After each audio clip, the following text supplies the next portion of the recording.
ശരിക്കും ചേച്ചിക്ക് breast cancer തന്നെയാണോ? സത്യം അല്ല എന്നെങ്കിൽ നമുക്ക് അറിയണം എന്നൊരു ആഗ്രഹമുണ്ട്. എന്താണ് ചേച്ചി ശരിക്കും സത്യം? അതെ, ക്യാൻസർ ആണ്.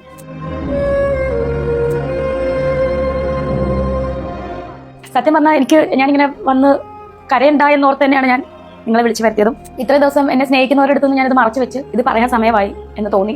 അതുകൊണ്ടാണ് ഞാനിപ്പോൾ പറഞ്ഞതും. കുറച്ച് മോശമാണ്.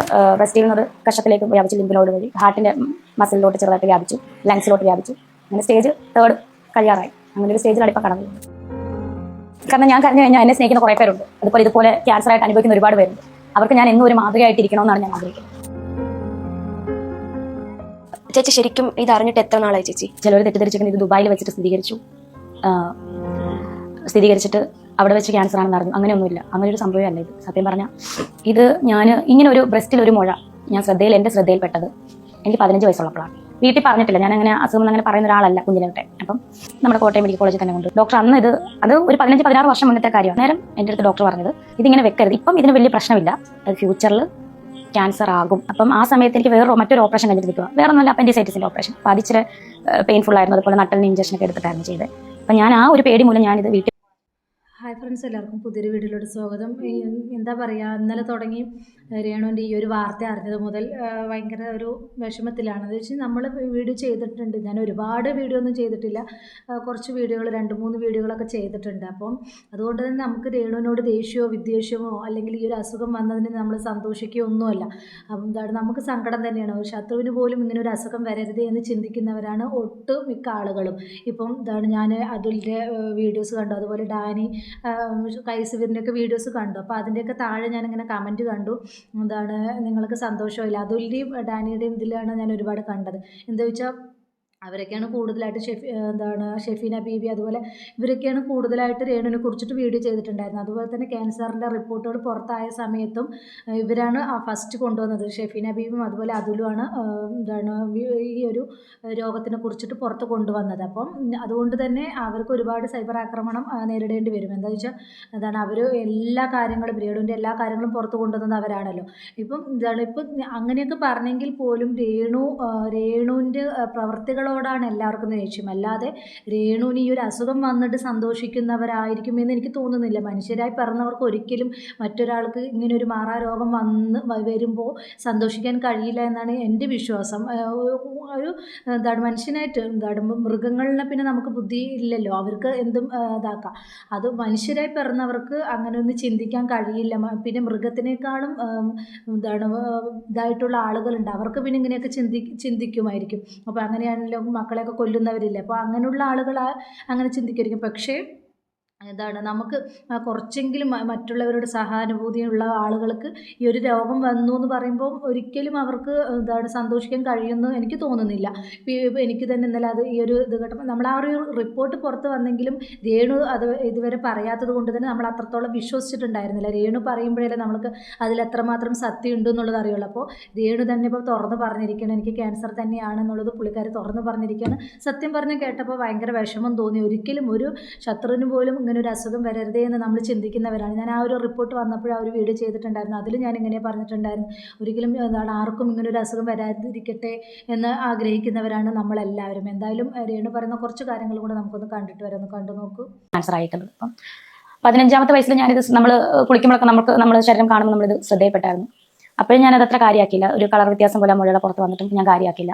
വീട്ടിൽ പറഞ്ഞിട്ടില്ല. ഞാൻ അങ്ങനെ അസുഖം അങ്ങനെ പറയുന്ന ഒരാളല്ല കുഞ്ഞിലോട്ടെ. അപ്പം വീട്ടുകാരെന്തെങ്കിലും അറിഞ്ഞു കൊണ്ടുപോയിട്ടേ ഉള്ളൂ, അങ്ങനെ പറയാറില്ലായിരുന്നു ചെറുപ്പത്തിൽ. അങ്ങനെ അത് കൊണ്ടുവരുന്നത് കുറേ നാൾ കഴിഞ്ഞപ്പം ഡിപ്ലോമയ്ക്കൊക്കെ പഠിച്ചുകൊണ്ടിരുന്നപ്പം വീട്ടുകാർ ഇത് അറിഞ്ഞു. ഞാൻ എങ്ങനെയോ പറഞ്ഞു വീട്ടുകാരോട് ഞാൻ പറഞ്ഞു, അങ്ങനെ ഒരു മുഴയുള്ള കാര്യം പറഞ്ഞു. അന്നേരം തന്നെ അവർ ഹോസ്പിറ്റലിൽ തന്നെ കൊണ്ടുപോയി, നമ്മുടെ കോട്ടയം മെഡിക്കൽ കോളേജിൽ തന്നെ കൊണ്ടുപോയി. അവിടെ അന്നത്തെ എൻ്റെ ഒരു ഫ്രണ്ടിൻ്റെ ഫാദറിൻ്റെ ഫ്രണ്ടായിരുന്നു അവിടുത്തെ ഡോക്ടർ. അപ്പം അദ്ദേഹത്തിനെ ചെന്ന് കാണിക്കാൻ പറഞ്ഞു. അങ്ങനെ ഞാൻ ചെന്ന് കണ്ടു. ഡോക്ടർ അന്ന് അത് ഒരു 15-16 വർഷം മുന്നത്തെ കാര്യമാണ്. അന്ന് ഇത് ബയോപ്സി ഒക്കെ ചെയ്തെടുത്തായിരുന്നു. അന്നേരം എൻ്റെ അടുത്ത് ഡോക്ടർ പറഞ്ഞത് ഇതിങ്ങനെ വെക്കരുത്, ഇപ്പം ഇതിന് വലിയ പ്രശ്നമില്ല, പക്ഷേ ഫ്യൂച്ചറിൽ ക്യാൻസർ ആകും എന്ന് എന്നോട് പറഞ്ഞായിരുന്നു. അപ്പം ആ സമയത്ത് എനിക്ക് മറ്റൊരു ഓപ്പറേഷൻ കഴിഞ്ഞിട്ട് നിൽക്കുക. വേറെ ഒന്നുമില്ല, അപ്പൻഡിസൈറ്റിസിൻ്റെ ഓപ്പറേഷൻ. അപ്പോൾ അതിച്ചിരി പെയിൻഫുൾ ആയിരുന്നു. അതുപോലെ നട്ടലിന് ഇഞ്ചക്ഷനൊക്കെ എടുത്തിട്ടായിരുന്നു ചെയ്തത്. അപ്പം ഞാൻ ആ ഒരു പേടി മൂലം ഞാനിത് വീട്ടിൽ പറഞ്ഞില്ല. അത് എടുത്ത് കളയണം എന്നുള്ള കാര്യം വീട്ടിൽ പറഞ്ഞില്ല. കാരണം എനിക്ക് ഈ ഇഞ്ചക്ഷൻ മനസ്സിന് ഭയങ്കര കട്ടിയെന്ന് എല്ലാവരും പറയും, സത്യമാണ്. ഇത്രയും ക്യാൻസർ അറിഞ്ഞിട്ട് പോലും ഞാൻ റീൽസ് ചെയ്തു, മറ്റുള്ളവരെ അറിയിക്കാതിരിക്കാൻ ഞാൻ ഒരുപാട് റീൽസുകളിലൂടെ ഒക്കെ സന്തോഷിച്ചു ഞാൻ കാണിച്ചു തന്നു. അപ്പോൾ അതൊക്കെ എൻ്റെ മനസ്സിൻ്റെ കട്ടികൊണ്ട് തന്നെയാണ്. ഇത്രയും ഒരു ക്യാൻസർ അറിഞ്ഞിട്ട് ഞാൻ അങ്ങനെയൊക്കെ പെരുമാറിയെങ്കിൽ അതിൻ്റെ മനസ്സിൻ്റെ കട്ടി തന്നെയാണ്. പക്ഷേ ദേഹത്തൊരു സൂചി കുത്തി എനിക്ക് പേടിയെത്തും. ഇപ്പോഴും എനിക്ക് പേടിയാണത് സൂചി കുത്തുന്നതൊക്കെ. അപ്പോൾ അത് ആ ഒരു പേടി മൂലം ഞാനന്ന് വീട്ടിൽ പറഞ്ഞില്ല. ഇങ്ങനെ ഇവർ കൊണ്ടുപോയി അത് കീറി കളയും അല്ലെങ്കിൽ ഓപ്പറേഷൻ ചെയ്യുന്നവർക്ക് ഞാൻ പറഞ്ഞില്ലായിരുന്നു. അത് പറയാതെ കൊണ്ട് നടന്നു. അതിന് കുറേ നാൾ കഴിഞ്ഞ്, അതായത് സുധിച്ചേട്ടൻ്റെ മരണശേഷം കുറേ നാളുകൾക്ക് ശേഷം നമ്മൾ ഈ ഒരു നമുക്കറിയാം ബ്രസ്റ്റ് ക്യാൻസർ, ഈ ഒരു മുഴ വരുമ്പോൾ നമുക്ക് ബ്രസ്റ്റിന് ആകൃതിയിലൊക്കെ വ്യത്യാസം വരും. അപ്പോൾ അത് എൻ്റെ ശ്രദ്ധയിൽപ്പെട്ടായിരുന്നു. നമ്മൾ ഡ്രസ്സുകളൊക്കെ ഇടും, നമുക്കത് മനസ്സിലാവുന്നതുകൊണ്ട് നമ്മളത് ഡോക്ടറോട് ചോദിച്ചാൽ എന്തെങ്കിലും പ്രതിവിധി ഉണ്ട്. അപ്പോൾ അദ്ദേഹം പറഞ്ഞു ഇതെന്താ ഇവിടെ ഒരു പരിശോധിച്ചപ്പം എന്തോ ഒരു സംശയം തോന്നി അദ്ദേഹത്തിന്. അപ്പോൾ അദ്ദേഹം പറഞ്ഞു പെട്ടെന്ന് ഒരു സ്കാൻ എടുക്കണമെന്ന് പറഞ്ഞു. അങ്ങനെ സ്കാൻ ചെയ്തപ്പം എന്തോ ഒരു ഡൗട്ട്. അപ്പോൾ ഞാൻ ഡോക്ടറിൻ്റെ അടുത്ത് പറഞ്ഞിരിക്കണം ഒരു ചെറിയ ഡൗട്ട് ഉണ്ടല്ലോ. അപ്പോൾ ഞാൻ പറഞ്ഞു എന്താ സാറേ, അപ്പം ഇന്ന പോലെ ഒരു ഡൗട്ട് ഉണ്ട് ഞങ്ങൾക്ക്. ഞാൻ എപ്പോഴും സാറേ അങ്ങനെ എന്തെങ്കിലും ഉണ്ടെങ്കിൽ തന്നെ വീട്ടുകാരോടൊന്നും പറയല്ലേ, എന്നോട് പറഞ്ഞു. കാരണം ഞാൻ ഒറ്റയ്ക്കാണ് പോയത്, എൻ്റെ ആങ്ങളെ ഞാനും പോയത്. ആങ്ങളെ ആശുപത്രി കയറി വന്നില്ല, കാറിലിരുന്ന് ഞാനാണ് ചെന്നത് സംസാരിക്കുന്നത് ഡോക്ടറിനോട്. അങ്ങനെ സ്കാൻ ചെയ്തിട്ട് ഡോക്ടറിന് ഡൗട്ടായി. അതിനുശേഷം മാമോഗ്രാം, നമുക്കറിയാം നമ്മൾ സ്ത്രീകൾ എല്ലാ പ്രാവശ്യവും ഒരു 30 കഴിഞ്ഞ സ്ത്രീകൾ മാമോഗ്രാം ടെസ്റ്റ് ചെയ്യണം. കാരണം ഞാൻ എപ്പോഴും പറയുന്ന പോലെ നമുക്ക് വേദനയില്ലാത്ത മുഴകൾ വന്നാൽ ഇത് ക്യാൻസർ ആകാൻ ചാൻസ് ഉണ്ട്. നമ്മളത് ശ്രദ്ധിക്കുക. എനിക്ക് പറ്റിപ്പോയത് അതാണ്. കാരണം നമ്മളിത് നേരത്തെ ഈ വേദനയില്ലാത്ത മുഴയായതുകൊണ്ടാണ് ഞാൻ അധികം ഇതിനെപ്പറ്റി ചിന്തിക്കാതിരുന്നത്. കണ്ടോ, നമ്മൾ സ്ത്രീകൾ പൊതുവേ സ്ത്രീകൾ എന്തെങ്കിലും ഒരു മുഴയോ കാര്യങ്ങൾ വന്നു കഴിഞ്ഞാൽ അത് നമ്മൾ കാണിക്കാറില്ല, ഡോക്ടറെ കാണിക്കാറില്ല. അത് നമ്മൾ അടച്ചടച്ച് വെക്കും. ഇപ്പോൾ 15 വർഷം മുമ്പേ പുള്ളിക്കാരിക്ക് ഈ ഒരു സിംറ്റംസ് ഉണ്ടായിരുന്നു. അത് ഡോക്ടർ കണ്ടതാണ്, ഡോക്ടർ പറഞ്ഞതുമാണ്. എന്താണ് ഇങ്ങനെ ഈ ഒരു എന്താണ് ഇത് ഇപ്പോൾ എടുത്താൽ പിന്നെ ഭാവിയിൽ ബുദ്ധിമുട്ടേണ്ടി വരില്ല എന്ന് പറഞ്ഞതാണ്. അപ്പോൾ നമ്മളതാണ് ചെറിയൊരു മുഴ വന്നാലും അത് നിസ്സാരമായിട്ട് നമ്മളത് കാര്യമാക്കില്ല, അതങ്ങനെ വിടും. ഇപ്പോൾ പുള്ളിക്കാരിക്ക് അത് ഭയങ്കര അതാണ് ആ ഒരു സമയത്ത് എടുത്തതാണെങ്കിൽ അത് അതോടുകൂടി തീർന്നേനെ. ഇപ്പോൾ അത് കൂടുതലായിട്ട് വ്യാപിച്ചു എന്നാണ് പറയുന്നത്. എന്താണെങ്കിലും ഇത് ഒരു മാറാരോഗമായിട്ടൊന്നും ഇതാകുമല്ല, എന്താണ് സുഖപ്പെടുത്താൻ പറ്റുമെങ്കിലും കുറച്ച് ബുദ്ധിമുട്ടാണ്. ഇപ്പോൾ 3rd സ്റ്റേജ് ആയി എന്നൊക്കെയാണ് പറയുന്നത്. എന്ത് തന്നെയാണെങ്കിലും എത്രയും പെട്ടെന്ന് സുഖം പ്രാപിക്കട്ടെ എന്ന് നമുക്ക് പ്രാർത്ഥിക്കാം. ആരും ഈ ഒരു അസുഖം കൊണ്ട് നിൻ്റെ കയ്യിലിരിപ്പാണ്. ഞാനതിലൊരു കമൻറ്റും കണ്ടു, എത്രയും പെട്ടെന്ന് നീ സുധിച്ചേട്ടൻ്റെ വീട്ടിലോട്ട് പോകാൻ നിനക്ക് എത്രയും പെട്ടെന്ന് നിനക്ക് സുധിയുടെ അടുത്തേക്ക് പോകാൻ കഴിയട്ടെ എന്നുള്ള തരത്തിലൊരു കമൻറ്റ് കണ്ടത്. എനിക്കിപ്പം എന്താ പറയുക, ഒരു ഇത് കണ്ടപ്പോൾ തന്നെ എനിക്ക് പറയാൻ എന്താ പറയേണ്ടതെന്ന് പോലും എനിക്ക് വരുന്നില്ല കേട്ടോ. അത്രത്തോളം വിഷമം. ഒരാൾക്കും ഇങ്ങനെ ഒരു അസുഖം, നമ്മൾ എന്താണെങ്കിലും എപ്പോഴും ഏത് ഇതെടുത്ത് നോക്കിയാലും സോഷ്യൽ മീഡിയ തുറന്നു കഴിഞ്ഞാൽ ഇൻസ്റ്റാഗ്രാം ആണെങ്കിലും ഫേസ്ബുക്ക് ആണെങ്കിലും യൂട്യൂബ് ആണെങ്കിലും രേണു എന്ന് പറഞ്ഞിട്ട് നമ്മൾ കണ്ടുകൊണ്ടിരിക്കണം. പെട്ടെന്ന് ഇങ്ങനൊരു ഇത് നമ്മൾക്ക് കാണേണ്ടി വരുന്ന സമയത്ത് പെട്ടെന്ന് എന്തോ ഒരു ഉള്ളിൽ ഇത്, അതുകൊണ്ട് എനിക്കൊന്നും പറഞ്ഞിട്ട് പോലും കിട്ടുന്നില്ല. ഭയങ്കര വിഷമം തോന്നിക്കുന്നൊരു വീഡിയോ തന്നെയായിരുന്നത്. അതാണ്, നമ്മൾ എന്തെങ്കിലും ഒരു ചെറിയൊരു നമുക്ക് ബുദ്ധിമുട്ടായിട്ട് ഒരു മുഴയൊക്കെ കാണുവാണെങ്കിൽ നമ്മൾ ഡോക്ടറെ കൊണ്ട് കാണിക്കണം. ഇതാണ് ബ്രസ്റ്റിലാണെങ്കിൽ നമ്മൾ കുഞ്ഞിലേ നമുക്ക് അതിൻ്റേതൊക്കെ അറിയാൻ പറ്റും. അപ്പോൾ അതുകൊണ്ട് നമ്മളത് വെച്ചിട്ട് ഇരിക്കരുത്. ഇപ്പോൾ ആ ഒരു സമയത്ത് തന്നെ പുള്ളിക്കാരി അത് എടുത്ത് കളഞ്ഞതാണെങ്കിൽ ഈ ഒരു ഇത്രയും പ്രശ്നമാകില്ലായിരുന്നു. അത് ആ സമയത്തൊക്കെ അത് നിസ്സാരമായിട്ട് വിട്ടു. അതാണ് ഇത്രയ്ക്ക് മാത്രം ഇതായത്. എന്തായാലും ബാക്കി ഭാഗം കൂടെ നമുക്കൊന്ന് കണ്ടിട്ട് വരാം. കണ്ടു നോക്കൂ. എനിക്ക് ധൈര്യം തന്നു നിനക്കൊന്നും സംഭവിക്കത്തില്ല, നമുക്ക് ചികിത്സിക്കണം. അപ്പോൾ ഞാൻ ആരോടും പറഞ്ഞു, കുറേ നാൾക്ക് മുന്നെയാണിത്. ഞാൻ ആരോടും പറഞ്ഞില്ല, വീട്ടിലും പറഞ്ഞില്ല, ആരോടും പറഞ്ഞില്ല. അങ്ങനെ കുറച്ച് ദിവസം ഇങ്ങനെ മുന്നോട്ട് കൊണ്ടുപോയി ഷൂട്ടും കാര്യങ്ങളൊക്കെ ചെയ്തു. അത് കഴിഞ്ഞതിന് ശേഷം കരീഷ്മ തന്നെയാണ് എൻ്റെ ചേച്ചിയോടും പിന്നെ ഞാൻ എൻ്റെ കുറച്ച് സുഹൃത്തുക്കൾ, എനിക്ക് അടുത്ത കുറച്ച് സുഹൃത്തുക്കൾ, നല്ല സുഹൃത്തുക്കൾ, അവരുടെ പേര് പറയുമ്പോൾ ഒരുപാട് പേരുണ്ട്, 5-8 പേരെങ്കിലും ഉണ്ട്. അതുകൊണ്ട് അവർ നല്ല ആൾക്കാരാണ് കേട്ടോ. ശരിക്കും പറഞ്ഞാൽ കരീഷ്മ അറിഞ്ഞതിന് ശേഷം ചേച്ചി അറിഞ്ഞു, ചേച്ചിയോട് പറഞ്ഞു കരീഷ്മ. അവിടെ നല്ല ധൈര്യം തന്നു കേട്ടോ. ആദ്യം കരീഷ്മ ഒരുപാട് എന്താ പറയുക, നല്ല ധൈര്യം തന്നു, മുന്നോട്ട് നമ്മൾ ജീവിക്കണം, പോകണം, ഞങ്ങളൊക്കെ ഉണ്ടെന്ന് പറഞ്ഞു തന്നു. അതിനുശേഷം കുറച്ച് സുഹൃത്തുക്കൾ അറിഞ്ഞു, എൻ്റെ വീട്ടിലറിഞ്ഞു. എന്നെ നേരെ പെറ്റ് സ്കാൻ എടുക്കാൻ വേണ്ടിയിട്ട് പരിമല ഹോസ്പിറ്റലിൽ പോയി, പ്രൈവറ്റ് ആശുപത്രി. അവിടെ നിന്നാണ് ഇത് ലീക്കായിട്ട് വ്ളോഗർ, നിങ്ങൾക്കറിയാലോ, ഞാൻ അവരുടെ പേര് പറയുന്നില്ല, പറയാൻ ആഗ്രഹിക്കുന്നില്ല. കാരണം ഒരു അസുഖം ആണേലും അല്ലേലും ഇങ്ങനെ കൊട്ടിഘോഷിച്ച് ആഘോഷിച്ച് പറയുന്നവരോട് എനിക്കൊന്നും പറയാനില്ല. എനിക്ക് ആരോട് ശത്രുതയില്ല. കാരണം എനിക്ക് വരാനുള്ള ആശ്രയം ദൈവം തരാനുള്ള, എനിക്ക് ദൈവം തന്നത് തന്നെയാണ്. നമുക്ക് നന്മ തരുന്നതും ദോഷം തരുന്ന എല്ലാം ദൈവം. എനിക്ക് ദോഷമായിട്ട് ഞാൻ ദൈവം തന്ന സന്തോഷത്തോടു കൂടി നമ്മൾ ആ രോഗം, ഞാൻ പറഞ്ഞില്ല, ഇതിപ്പോഴെങ്കിലും വന്നല്ല, കുറേ വർഷം മുന്നേ ഒരു മുഴ വന്നതാണ്. പക്ഷെ അതിന് വേദനയില്ലാത്ത മുഴ ആയതുകൊണ്ട് ഞാൻ അധികം ചിന്തിക്കാനേ പോയില്ല. ക്യാൻസർ എന്ന് പറയുന്ന വേദനയില്ലാത്ത മുഴകളാണ് ഇപ്പോൾ എനിക്ക് മനസ്സിലായി, ഡോക്ടർ പറഞ്ഞു. അപ്പോൾ അങ്ങനെ പെറ്റ് സ്കാൻ എടുത്തപ്പോൾ അവിടെ നിന്ന് ഔട്ടായി. പക്ഷെ ഞാൻ എന്നിട്ടും ഒന്നും മിണ്ടിയില്ല. എൻ്റെ കൂടെ കുറച്ച് സുഹൃത്തുക്കൾ, കരീഷ്മ, എൻ്റെ വീട്ടുകാർ, എൻ്റെ ചേച്ചി, ഫാമിലി, എൻ്റെ പപ്പ, അമ്മ, ഫാമിലി, ഇത്രയും പേർക്ക് അറിയത്തുള്ളായിരുന്നു. കുറച്ച് പേർക്ക്, വിരലിലാണ് കുറച്ച് സുഹൃത്തുക്കൾ. എനിക്ക് കുറച്ച് ഷൂട്ട് വീട്ടുകാരറിഞ്ഞാൽ ഒന്നേരെ ഷൂട്ടൊന്നും നടക്കത്തില്ല. എനിക്ക് ചികിത്സയ്ക്ക് എന്തായാലും പൈസയും കാര്യങ്ങളൊക്കെ ആവശ്യമാണ്. അതുകൊണ്ട് തന്നെ ഞാൻ കുറേ നാൾ മുന്നേ തന്നെ ഇങ്ങനെ അറിഞ്ഞിട്ട് ഞാൻ മിണ്ടാതെ പോയത്. കുറച്ച് ദിവസം കഴിഞ്ഞിട്ടാണ് അറിയുന്നത് വീട്ടിൽ. അപ്പം എന്നെ ആശുപത്രി കൊണ്ടുപോയി, നമ്മുടെ കോട്ടയം മെഡിക്കൽ കോളേജിലാണ് കൊണ്ടുപോയി പെറ്റ് സ്കാൻ എടുത്തിട്ട് അവിടുത്തെ ഡോക്ടർ വീണ്ടും കുറേ പരിശോധനകൾ, പതോളജിയും അതുപോലെ ബയോപ്സിയും, വീണ്ടും MRI വിത്ത് മാമോഗ്രാം, അതുപോലെ ഒരുപാട് ശരീരത്തിൽ ഒരുപാട് സ്കാനിങ്ങുകളും കാര്യങ്ങളൊക്കെ ചെയ്തിട്ട് അവർ ഈ കഴിഞ്ഞ അവരുടെ ഇതിൽ അതായത് മുന്നേ നമ്മൾ അറിഞ്ഞെങ്കിലും പ്രൈവറ്റ് ആശുപത്രിയിലാണ് അറിഞ്ഞത്. പക്ഷേ മെഡിക്കൽ കോളേജുകാർക്ക് അവർ വീണ്ടും പരിശോധിക്കും. എന്താണെന്ന് അറിയേണ്ടത്, എന്താണ് എങ്ങനെയാണെന്ന് അവർ വീണ്ടും പരിശോധിച്ച് കഴിഞ്ഞിട്ടാണ് അവർ ക്യാൻസർ ആണ് മെഡിക്കൽ കോളേജുകാരും കൂടെ സ്ഥിരീകരിച്ചത്. ഈ കഴിഞ്ഞ ദിവസം ഈ 2 ആഴ്ചയ്ക്ക് മുന്നെയാണ് സ്ഥിരീകരിച്ചത്. അപ്പം ഇതാണ് ആദ്യമായിട്ട് കൊണ്ടുവന്ന ഇവർ തന്നെ യൂട്യൂബർ എന്ന് പറയുന്നത് ഷെഫീന ബിയു അതുപോലെ അതുൽ വ്ളോഗ് അവരാണ് ഇത് പുറത്ത് കൊണ്ടുവന്നത്. അപ്പോൾ അതാണ് പുള്ളിക്കാർ പറയുന്നത്. ആരോടും ദേഷ്യം കാര്യങ്ങളൊന്നും ഇല്ല. ശരിയാണ്, നമുക്ക് എന്ത് തന്നെ നമ്മൾ അഹങ്കരിച്ച് നടന്നാലും എന്ത് തന്നെ ഇതായാലും ഒരു രോഗം കൊണ്ടോ അല്ലെങ്കിൽ ഒരു ആക്സിഡൻറ്റ് കൊണ്ടോ മതിയില്ലേ, അതിൽ തീരാവുന്നതേ ഉള്ളൂ ഒരു മനുഷ്യരുടെ ജീവിതം എന്ന് പറയുന്നത്. നമ്മൾക്കിപ്പോൾ എത്രയോ കോടിക്കണക്കിന് നമുക്ക് സ്വത്തുക്കളുണ്ട്, നമുക്ക് ഇഷ്ടം പോലെ സ്വർണ്ണമുണ്ട്, ഇഷ്ടം പോലെ വസ്തുക്കളുണ്ട്, ഇഷ്ടം പോലെ അതുണ്ട് ഇതുണ്ട് എന്ന് പറഞ്ഞ് നമ്മൾ അഹങ്കരിക്കുന്നവരാണ്. പക്ഷേ നമുക്ക് എന്തെങ്കിലും ഒരു ചെറിയൊരു അസുഖം, ഇതുപോലെ ഒരു അസുഖമോ അല്ലെങ്കിൽ എന്തെങ്കിലും ഒരു ആക്സിഡൻറ്റോ ആയിക്കഴിഞ്ഞാൽ തീരാവുന്നതേ ഉള്ളൂ മനുഷ്യരുടെ ഇതെന്ന് പറയുന്നത്. നമ്മൾ എത്ര അതുണ്ടെങ്കിലും സ്വത്തുക്കൾക്ക് വേണ്ടിയിട്ട് അഹങ്കരിച്ചിട്ടോ അതായിട്ട് ഒരു കാര്യമില്ല. ഈ ഒരു നിമിഷം മതി, ഒരു നിമിഷം കൊണ്ട് തീരാവുന്നതേ ഉള്ളൂ മനുഷ്യൻ എന്നുള്ളത് ചിന്തിക്കാനുള്ള ഒരു ഇത് ഇപ്പോഴും മനുഷ്യർക്കില്ല.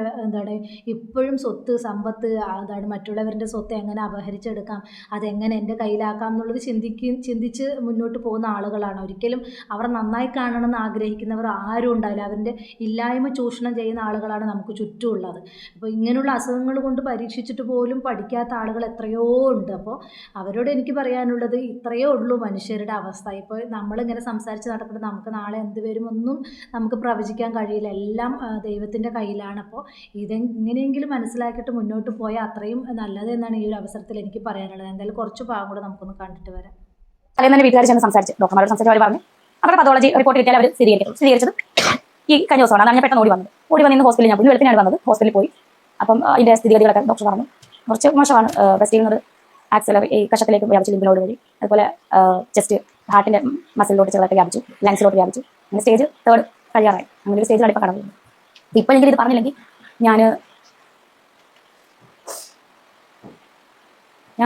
കാരണം ഞാൻ കഴിഞ്ഞ കഴിഞ്ഞാൽ എന്നെ സ്നേഹിക്കുന്ന കുറേ പേരുണ്ട്. അതുപോലെ ഇതുപോലെ ക്യാൻസർ ആയിട്ട് അനുഭവിക്കുന്ന ഒരുപാട് പേരുണ്ട്. അവർക്ക് ഞാൻ എന്നും ഒരു മാതൃകയായിട്ടിരിക്കണമെന്നാണ് ഞാൻ ആഗ്രഹിക്കുന്നത്. അപ്പം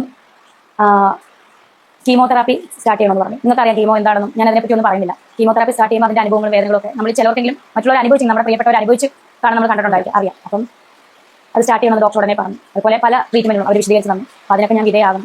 അപ്പം നിങ്ങൾക്കറിയാലോ കുഞ്ഞു വെച്ചാണുള്ളത്, ഞാനൊന്നും ആയിട്ടില്ല. എൻ്റെ ഒരുപാട് ശത്രുക്കളുണ്ടെന്നാണ് എൻ്റെ വിചാരം. ഞാനൊന്നും ചെയ്തിട്ടില്ലെങ്കിലും എന്നെ ചീത്ത പറയാൻ അവർക്ക് അങ്ങനെ വേണം, ചത്തൊടുങ്ങട്ടെ എന്നൊക്കെ ഒരുപാട് കമൻസ് ഇതിന് പരിപാടി കമൻസ്. അങ്ങനെയുള്ളവരെ ഇനി ഈ രോഗം പറഞ്ഞിട്ട് എന്നെ കുറ്റപ്പെടുത്തുന്നവരെ ഞാനൊന്നും എനിക്കൊന്നും പറയാനില്ല. എനിക്ക് സ്നേഹിക്കുന്ന കുറേ പേരുണ്ട്, അവരുടെയൊക്കെ പ്രാർത്ഥന മാത്രം, അത് മാത്രമേ ഞാൻ ചോദിക്കുന്നു. ചേച്ചി ഈ ഒരു സാഹചര്യത്തിൽ ഏറ്റവും കൂടുതൽ വിഷമിക്കുന്ന ഒരു കാര്യം എന്തായിരിക്കും? എനിക്ക് എന്തെങ്കിലും പറ്റിപ്പോയാൽ എൻ്റെ മകൻ എന്ത് ചെയ്യും? കുഞ്ഞിൻ്റെ കാര്യം ഓർത്തിട്ടാണോ?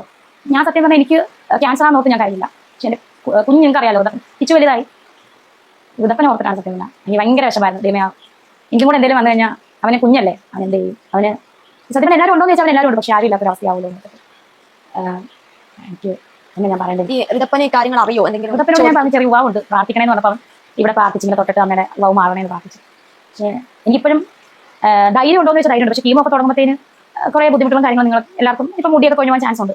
അതൊക്കെ കാണുമ്പോൾ ആൾക്കാർ ചോദിക്കുന്നത് എന്ത് ചെയ്യണം? സത്യം പറഞ്ഞാൽ അതുകൊണ്ട് മാത്രമാണ് ഞാൻ നിങ്ങൾ എന്നെ വിളിച്ച് എന്നെ സ്നേഹിക്കുന്ന ഒരുപാട് പേരുണ്ട്. ദൈവം ഇങ്ങനെ ആകരുതെന്ന് പറഞ്ഞവരുണ്ട്. ജനസുദിക്ക് അങ്ങനെ വരില്ലേ? എന്നിട്ടും ഈ വ്ളോഗർ ഇത് പുറത്ത് വിട്ടിട്ട് പോലും അതിൻ്റെ അടിയിൽ വരുന്ന കമന്റ് അവൾ അടവാണ്. കാരണം ഞാനല്ല അത് പുറത്ത് വിട്ടത്, എന്നിട്ട് പോലും അവളുടെ അടവാണ് എന്നാണ് പറഞ്ഞത്. റിപ്പോർട്ടുകളുണ്ട്, കുറച്ച് റിപ്പോർട്ടുകളുണ്ട്. ബാക്കി മെഡിക്കൽ കോളേജിലെ ഡോക്ടേഴ്സ് ഇപ്പോൾ ഇത് പറയുമ്പോൾ പോലും പലരും കാണുമ്പോൾ പറയുന്നത് ഉറപ്പായിട്ട് സ്ക്രിപ്റ്റ് ആണ്, കണ്ടന്റിന് വേണ്ടിയാണെന്ന് പറയുന്നവരോട് ഒന്ന് റിപ്പോർട്ട് കാണിച്ച് ഇത് പതോളജി റിപ്പോർട്ടാണ്. പതോളജി റിപ്പോർട്ടും കാര്യങ്ങളൊക്കെ ഉണ്ട്. ഇതിന്റെ കോപ്പിയും കാര്യങ്ങളൊക്കെ ഉണ്ടല്ലോ. അത് പിന്നെ ഇത് ബാക്കി റിസൾട്ടും കാര്യങ്ങളൊക്കെ എൻ്റെ ഫോണിൽ കിടപ്പുണ്ട്, ഞാനത് കാണിക്കാം. ഇത് മാമോഗ്രാമിന്റെ കാര്യങ്ങൾ, മാമോഗ്രാം പിന്നെ കുറേ ബാക്കി ബയോപ്സി ചെയ്തതും സ്കാൻ റിപ്പോർട്ടും ഒക്കെ എൻ്റെ ഫോണിൽ കിടപ്പുണ്ട്. ബാക്കിയുള്ളതെല്ലാം ഒറിജിനൽ എല്ലാ ഡോക്ടേഴ്സിന്റെ കയ്യിലാണ്. നമ്മളെ ചികിത്സിക്കുന്ന ഡോക്ടേഴ്സാണ് അതെല്ലാം കിട്ടുന്നത്, ബയോപ്സിയുടെ റിസൾട്ടും കാര്യങ്ങളും. ഇപ്പോൾ നമ്മൾ സുധിച്ചേട്ടൻ പോയി ആ ഒരു കാര്യം റിക്കവർ ആയി വരുന്ന ആ സമയത്ത് തന്നെ വീണ്ടും അടുത്തൊരു പരീക്ഷണം കൂടിയാണ് ദൈവം തന്നത്, ക്യാൻസർ എന്നത്. അപ്പം അതിനെങ്ങനെയാണ് ചേച്ചി തരണം ചെയ്യുന്നത്? ഞാൻ നിങ്ങൾക്ക് ഇപ്പം ഇത് കാണുന്നവർക്കറിയാം, ഞാൻ ഈ ക്യാൻസർ ആണെന്ന് അറിഞ്ഞിട്ടും ഞാൻ എത്ര സന്തോഷത്തോടു കൂടി മറ്റുള്ളവരോട് പെരുമാറിയത് ഒക്കെ അറിയാം. ഞാൻ റീൽസ് ചെയ്യുന്നു, ഈ തെറി മുഴുവൻ കേൾക്കുന്നതും ഇങ്ങനെ അറിഞ്ഞിട്ട് തന്നെയാണ്. പക്ഷേ ഇതിന് വലിയ കുത്തുവാക്കുകൾ ഞാൻ ഓർക്കുന്ന ക്യാൻസർ എന്ന രോഗം വന്ന് നമ്മൾ ആരും ഒന്നും ചെയ്തിട്ട് വരുന്നത് ഒരുപാട് കുഞ്ഞു പിള്ളേർക്ക് വരെ വരുന്നില്ല ഈ രോഗം. നമ്മൾ ആരും എന്തെങ്കിലും ചെയ്തിട്ടാണോ? കുഞ്ഞുങ്ങളെന്തെങ്കിലും ചെയ്തു അങ്ങനെ കുറേ പുള്ളിക്കാരെ ബുദ്ധിമുട്ടിക്കുന്ന തരത്തിലുള്ള വീഡിയോസ് കമൻറ്റുകളും കാര്യങ്ങളൊക്കെ കണ്ടു. ഇനിയെങ്കിലും അങ്ങനെയുള്ള കമൻറ്റുകളൊന്നും ഇട്ടിട്ട് വേദനിപ്പിക്കാതിരിക്കുക. അവരെങ്ങനെയെങ്കിലും ജീവിക്കട്ടെ. ഈ ഒരു അസുഖം എത്രയും പെട്ടെന്ന് സുഖം പ്രാപിക്കട്ടെ. ഇനി ഞാൻ രേണുവിനെ കുറിച്ചിട്ടുള്ള വീഡിയോകളൊന്നും ചെയ്യുന്നില്ല, ഇതോടുകൂടി സ്റ്റോപ്പ് ചെയ്യണം. അപ്പോൾ ഞാൻ നേരത്തെ ഒരു വീഡിയോ ചെയ്തിട്ടുണ്ടായിരുന്നു, അതുകൊണ്ട് മാത്രമാണ് ഈ ഒരു വീഡിയോ ആയിട്ടും വന്നത്. ഇനി ഞാൻ വീഡിയോ ചെയ്യാൻ ആഗ്രഹിക്കുന്നില്ല. ഇനി രേണു എങ്ങനെയാണോ ജീവിക്കാൻ ആഗ്രഹിക്കുന്നത് പുള്ളിക്കാരി അങ്ങനെ ജീവിക്കട്ടെ. ഞാൻ ഒരുപാട് കുറ്റം പറയുന്ന രീതിയിലൊന്നും വീഡിയോ ചെയ്തിട്ടില്ല. എന്താണ് രേണു പറയുന്ന കുറച്ച് കാര്യങ്ങളിലോട് എനിക്ക് ബുദ്ധിമുട്ട് തോന്നിയ ആ ഒരു ഇത് മാത്രം എടുത്ത് ഞാൻ വീഡിയോ ചെയ്തിട്ടുള്ളൂ. അധികം വിരലിൽ എണ്ണാവുന്ന വീഡിയോസുകൾ മാത്രമേ ചെയ്തിട്ടുള്ളൂ. ഒരുപാട് വീഡിയോസുകളൊന്നും ചെയ്തിട്ടില്ല. എന്തായാലും രേണുവിന് ഈ വീഡിയോ കാണുന്ന നിങ്ങളെല്ലാവരും പ്രാർത്ഥിക്കുക. എല്ലാവരുടെയും എന്താണ് നമ്മൾ ഒരുപാട് ആളുകൾ പ്രാർത്ഥിച്ചു കഴിഞ്ഞാൽ ദൈവം ആരുടെയെങ്കിലും ഒരാളുടെ പ്രാർത്ഥന കേൾക്കുമെന്നാണല്ലോ. അപ്പോൾ എല്ലാവരും പ്രാർത്ഥിക്കുക. രേണുവിൻ്റെ അസുഖം എത്രയും പെട്ടെന്ന് സുഖം പ്രാപിക്കട്ടെ. ആരും ഇനി കുത്തി നോവിക്കുന്ന തരത്തിലുള്ള കമൻറ്റുകൾ ഇട്ട് വേദനിപ്പിക്കാതിരിക്കുക. ഇനിയിപ്പോൾ അതും കൂടി താങ്ങാനുള്ള ശേഷി പുള്ളിക്കാരിക്ക് ഉണ്ടായില്ല. അതിൻ്റെ താഴെ തന്നെ കണ്ട് ഒരുപാട് നെഗറ്റീവ് കമൻസുകൾ. അപ്പോൾ ഇനി അങ്ങനെയൊന്നും ഇട്ടിട്ട് അവരെ ബുദ്ധിമുട്ടിക്കാതിരിക്കുക. അവരെങ്ങനെയെങ്കിലും ജീവിക്കട്ടെ. ഈ അസുഖം എത്രയും പെട്ടെന്ന് മാറി ജീവിതത്തിലേക്ക് തിരിച്ചു വരാൻ പുള്ളിക്കാരിക്ക് കഴിയട്ടെ എന്ന് ആത്മാർത്ഥമായിട്ട് തന്നെ പ്രാർത്ഥിക്കുകയാണ്. ഈ വീഡിയോ കാണുന്ന നിങ്ങളും പ്രാർത്ഥിക്കുക. അപ്പോൾ ഇത്രയുള്ള ടോപ്പിക് പുതിയൊരു ടോപ്പിക്കുമായി നമുക്ക് വീണ്ടും കാണാം.